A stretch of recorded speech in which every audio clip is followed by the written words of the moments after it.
اللہ رب العالمین جل والا اولیاء کی شان بیان کر رہا ہے جماعت صحابہ سے لے کر قیامت تک ولیوں کے لیے۔ اللہ فرما رہا الم ترى کیف ضرب اللہ مثلا کلمۃ طیبۃ۔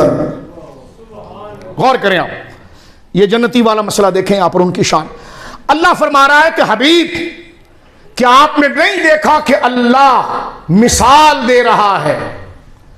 کیونکہ کوئی تعریف اگر مشکل ہو جائے تو اس تعریف کو منوانے کے لیے مثال دی جاتی ہے۔ استاد اگر کتاب پڑھائے اور تعریف مشکل ہو جائے تو آگے نحو کر کے، امثلہ کر کے، فار ایگزامپل کر کے مثال دی جاتی ہے، اور اس مثال سے وہ پیچھے پوری تعریف سمجھ میں آ جاتی ہے۔ تو اہل ایمان جو صاحب کلمہ ہیں ان کی عظمت اتنی تھی کہ اللہ رب العالمین اپنے ولیوں کی شان بیان کرتے ہوئے اپنے محبوب سے کہہ رہا ہے الم تری کیف ضرب اللہ مثلا کلمۃ طیبۃ۔ اے حبیب کیا آپ نے نہیں دیکھا کہ اللہ کس طرح مثال سے بیان کر رہا ہے کلمہ طیبہ کی؟ سبحان اللہ۔ فرمایا ضرب اللہ مثلا کلمۃ طیبۃ، اللہ مثال دے رہا ہے۔ اب کلمہ طیبہ لا الہ الا اللہ یہ کیا ہے؟ تو اللہ مثال دیتا ہے، فرمایا یہ کیا ہے؟ فرمایا کہ شجرۃ طیبۃ۔ سبحان اللہ۔ کلمہ طیبہ کی مثال ایسے ہے جیسے پاکیزہ درخت، سبحان اللہ۔ اصلھا ثابت وفرعھا فی السماء، ایسا پاکیزہ درخت جس کی بنیادیں زمین کی تہ میں ہیں اور اس کی شاخوں نے آسمان کو گھیرا ہوا ہے۔ اصلھا ثابت وفرعھا فی السماء تؤتی اکلھا کل حین باذن ربہ، اور وہ ایسا پاکیزہ درخت ہے جس کی جڑیں زمین کے اندر ہے کہ ہوا طوفان اس کو ہلا نہیں سکتی، اور اس کی ڈالیاں اور پھل اتنے ہیں اور سائے شاخوں میں اتنے گھنے ہیں جس نے آسمان کو گھیرا ہوا ہے، اور وہ ایسا پاکیزہ درخت ہے کیا؟ کلمہ ایسا پاکیزہ درخت ہے کہ وہ پھل دیتا رہتا ہے ہر وقت اپنے رب کے حکم سے۔ اب یہاں پر غور کریں، حضرت عبداللہ ابن عباس سے پوچھا گیا اس آیت کا مطلب کیا ہے؟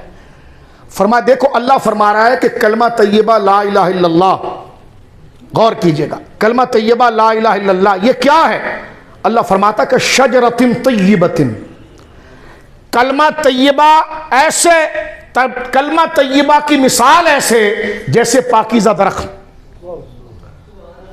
وہ کیسا پاکیزہ درخت؟ اس میں چند خوبیاں ہیں۔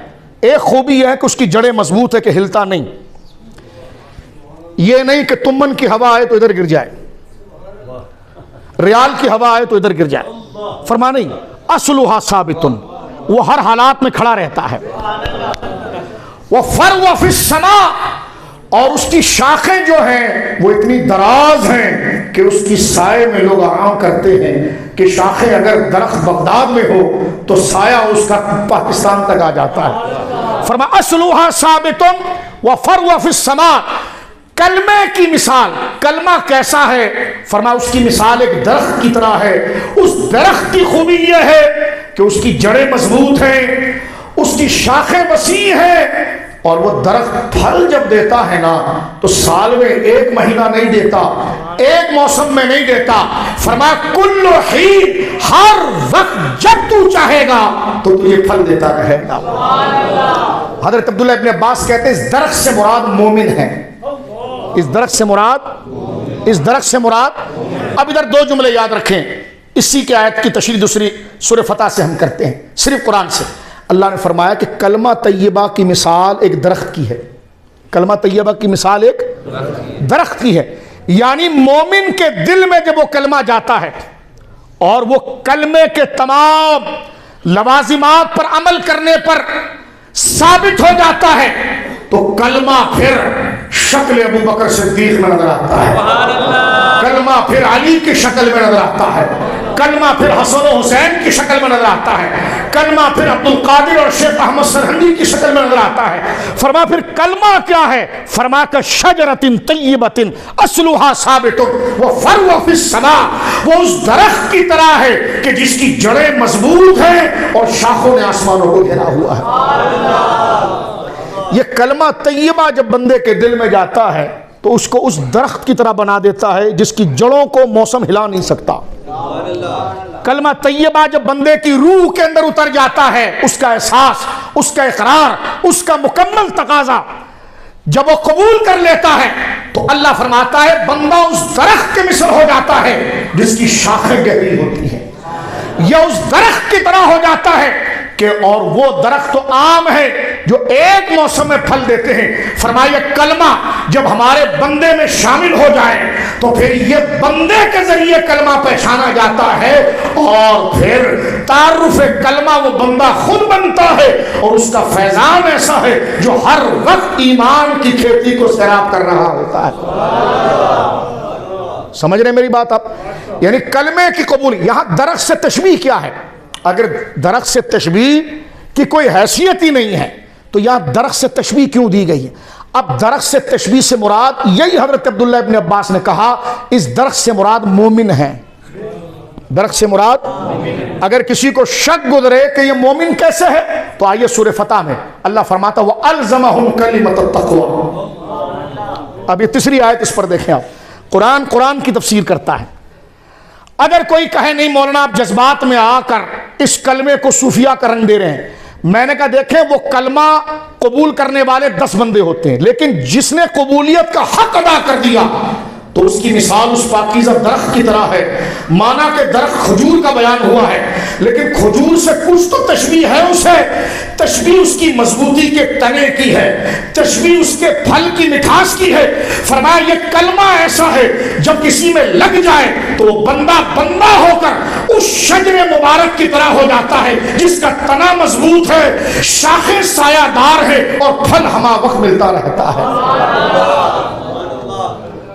اب اگر کوئی یہ کہے، توجہ کیجئے گا بات کو، اس اختتام کی طرف لا رہے ہیں، اگر کوئی یہ کہے کہ جناب یہ کلمہ سے کیا مراد ہو گیا، کس طرح اس بندے کے لیے بن گیا، تو میں نے کہا سورہ فتح دیکھیں، اللہ فرماتا ہے وَأَلْزَمَهُمْ كَلِمَةَ التَّقْوَىٰ۔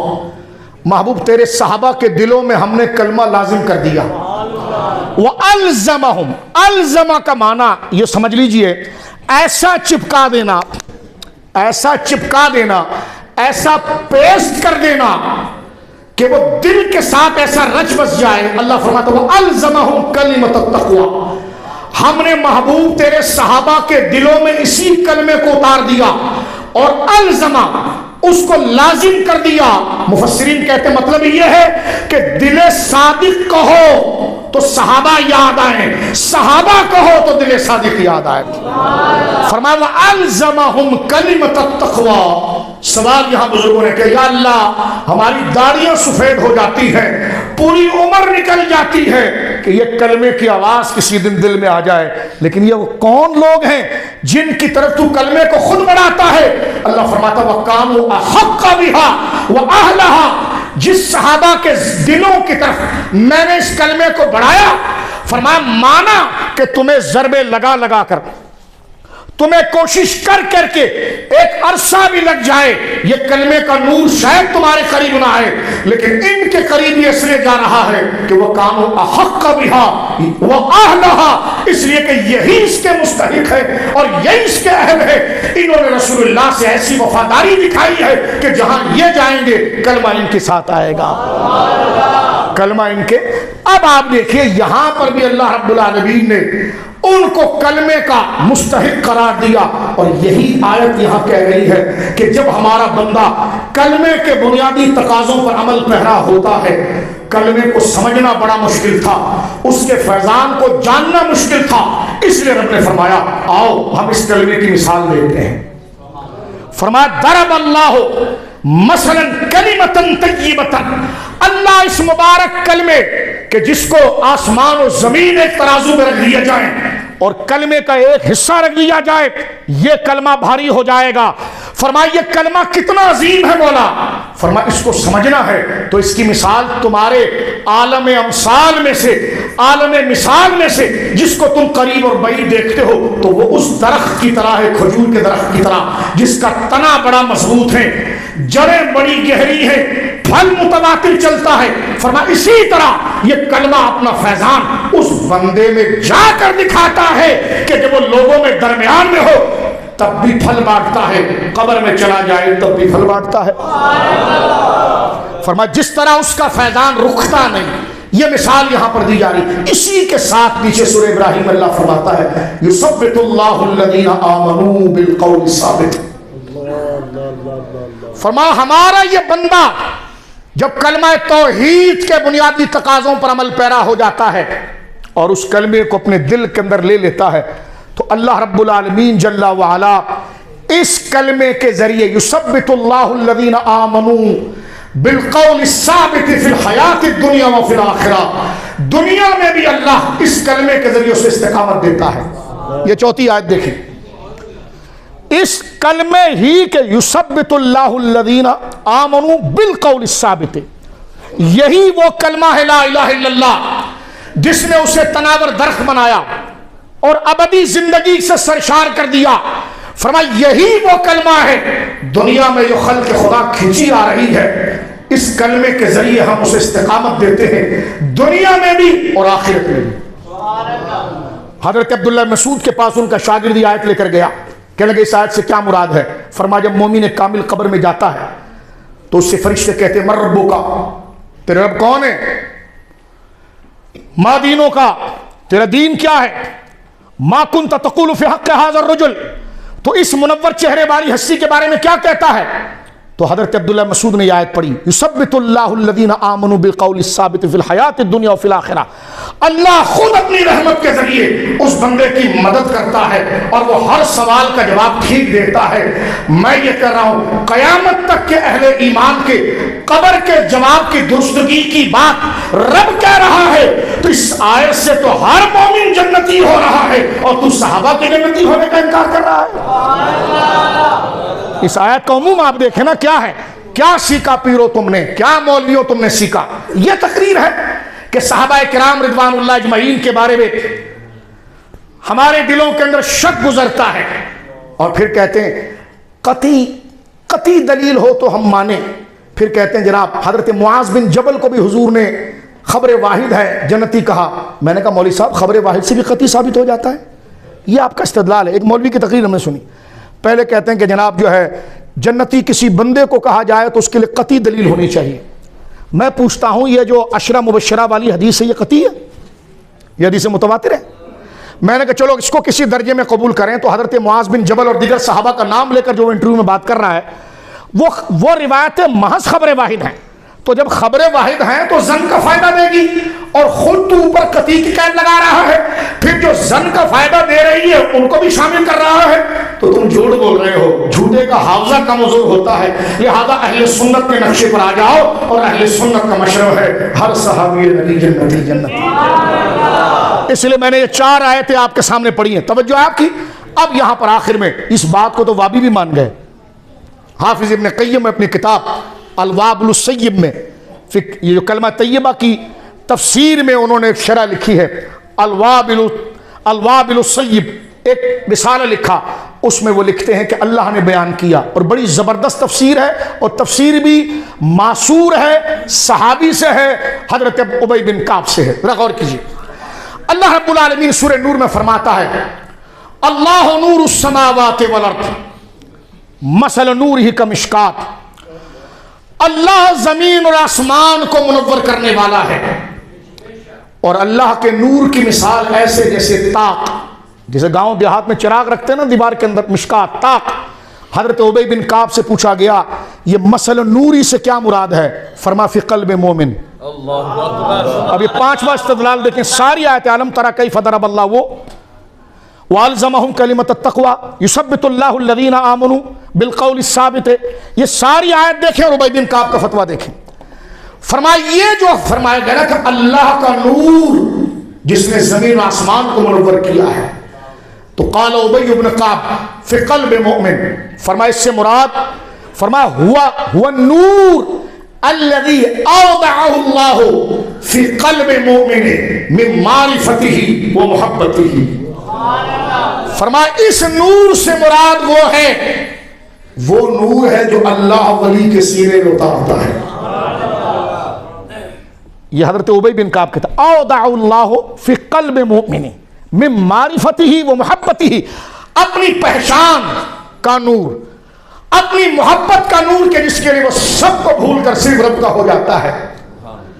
اس کی داد و کسی کی داد و تحسین، کسی کی زجر و توبیخ، کسی کی مار و پیٹ، کسی کا غصہ و جلال اس کے سامنے کچھ نہیں ہوتا.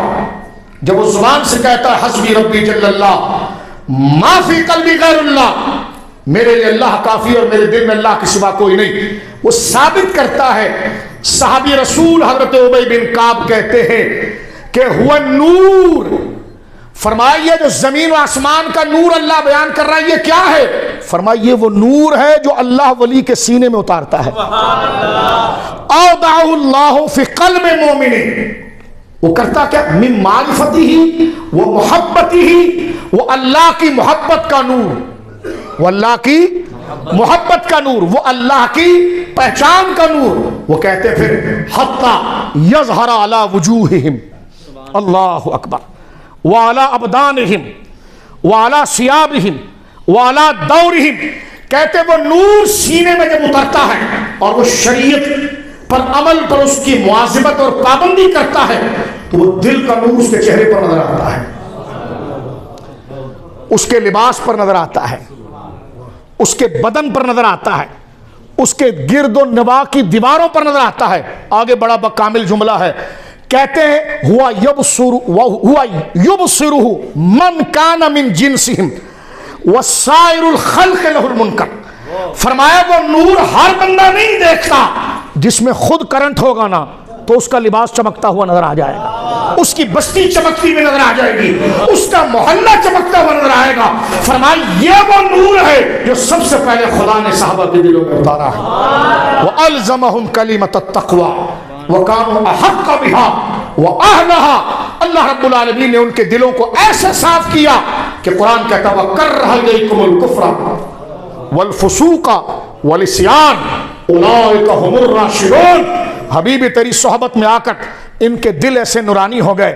میں نے کہا حضور پیر صاحب آپ کا مرید آپ کی صحبت میں بیٹھ کر اس کا تزکیہ ہو گیا اور جس کا منصب ہی وہ یزکیہم تھا، اس نبی کی صحبت میں بیٹھنے والا صحابی منافق رہ گیا.